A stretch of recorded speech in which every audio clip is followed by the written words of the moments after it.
Hello, my name is Mr. Thompson, and I'm one of the art teachers here at Heritage Middle School. And I just want to start off by saying what a joy it is to be your student's art teacher.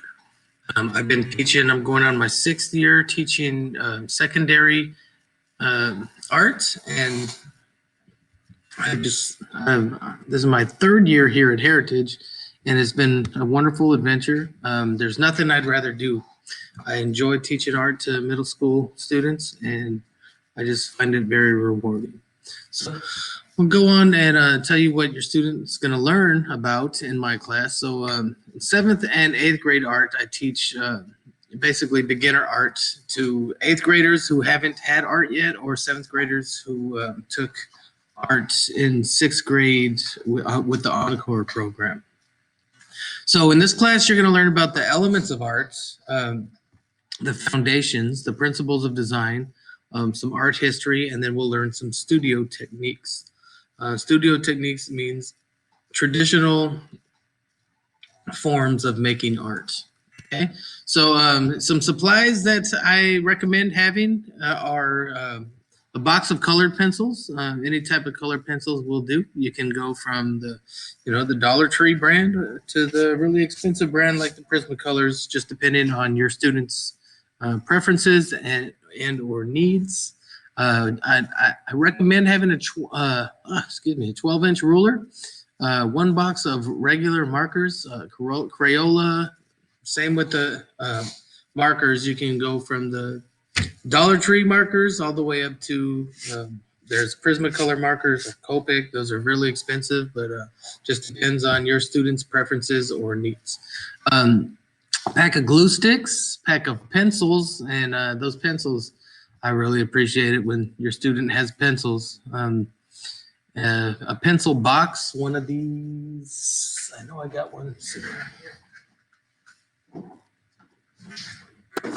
Something like this, okay? Just something to hold their supplies in, so it doesn't get all lost or misplaced in their backpacks or wherever they decide to keep them. I do have a storage area here in the classroom, and your student is more than welcome to store their art supplies in the classroom. But to keep them organized, I recommend having one of these pencil boxes.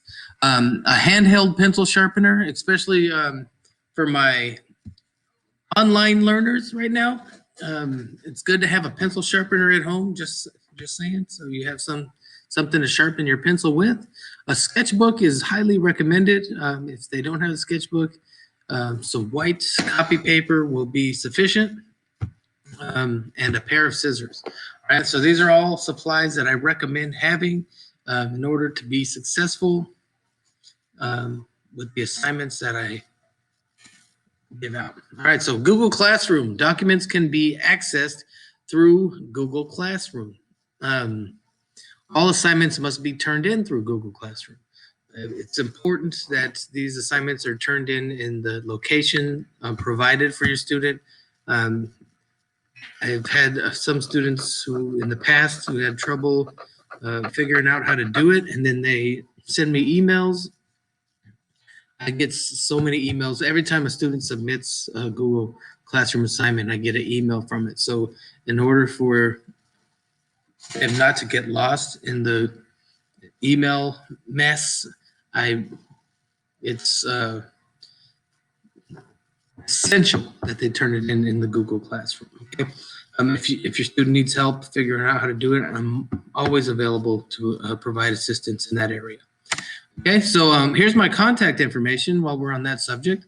You can contact me via text through Google Voice is the best method. If you're trying to get a hold of me, you can leave a message and I'll call you back, obviously, but the text works best with the Google Voice application.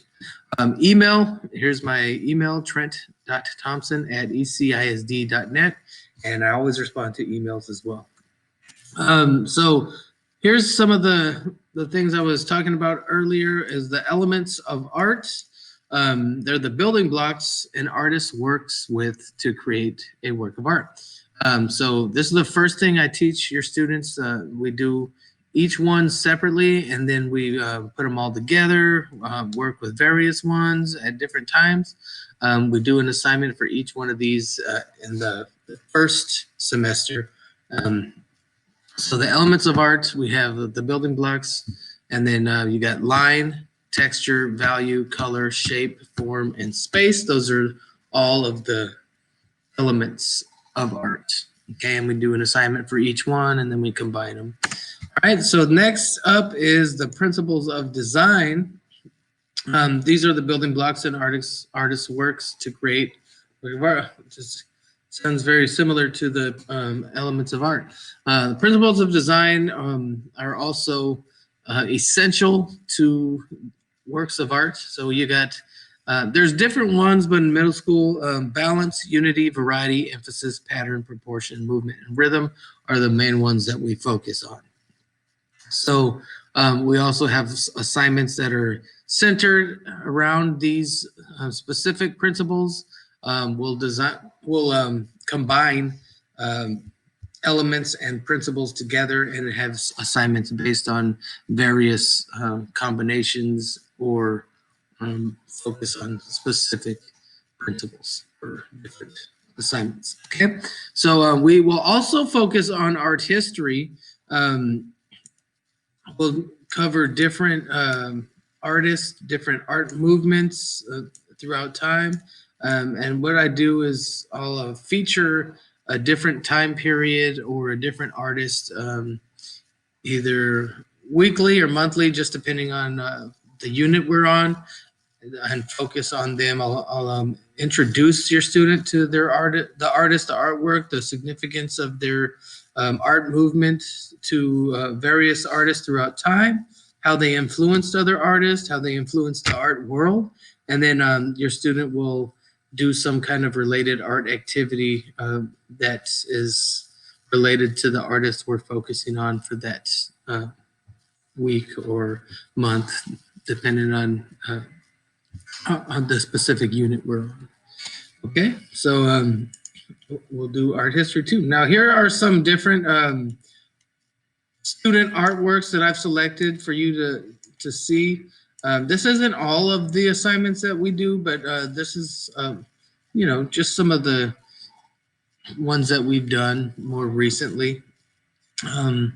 So I mean, these are some really talented students. It's amazing to me how much I love my job, because what I really get to do is kind of introduce your student to techniques and styles and periods of art history, and then I kind of just show them a few things here and there. But the best part about my job is I get to watch these wonderful students make this amazing works of art. I mean, who could beat that? You know, basically, I'm more of an observer. You know, I get to just, show them some cool stuff and then watch them do the coolest stuff. And here's some examples of some of the coolest stuff that I get to see, on a weekly basis. I mean, look how talented these kids are. It's amazing to me. So we also, last thing before I go, we will be making animations. So this is the first year that I've attempted to do some animations with your students. So we're using Google Slides. It's basically the same idea or principle as a flip book. I don't know if you are familiar with the flip book, but it's an old technique that you take a bunch of paper stacked together and do a stick figure that's slightly moving on each different page, and as you flip through them, it looks like they're moving. So it's the same principle that's used to create cartoons.